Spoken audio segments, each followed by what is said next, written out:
Guys, this is Vijay from 7 Boats. Today we will show how to do query management in Facebook. Now, this is one of the client, Purvi Discovery. They are into Northeast tour and travel operators. So now let's see how we can check the messages of the client and how to respond. So let's go to the message section of the page. So I'm just going to the message section. Now, here we can see there is a message that we have received. So this gentleman is planning for a tour to Northeast and we have to respond. So let's prepare a standardized, customized response. So let's go to the message section. So if you can see here, we have prepared a generic response which says our team will contact them, or we have given them our phone number using which they can call us directly to get more information about the tours. So let's go to the Facebook message section.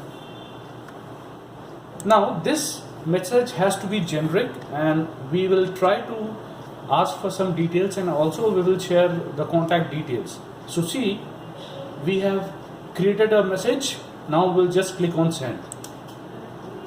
So as it's very simple and it's very easy.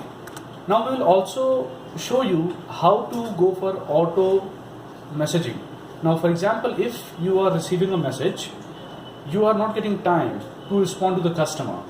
In that case, using auto messaging, a generic reply will be sent to the client. So we'll go to this setting section.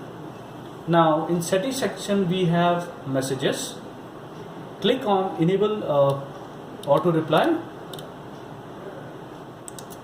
So it was off. Now let me make it on. Now you have to add your template here. Whatever template you want to give, you just give it here.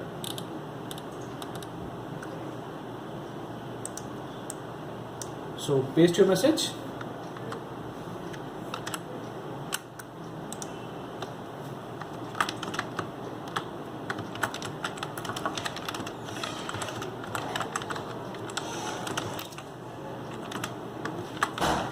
So you can see we are writing a message which we can share with the client if they try to contact us.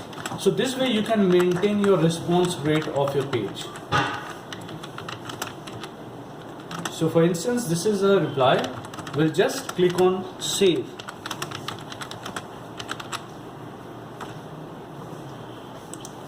Now every time someone receives a response to us or someone messages us, they will receive a auto message.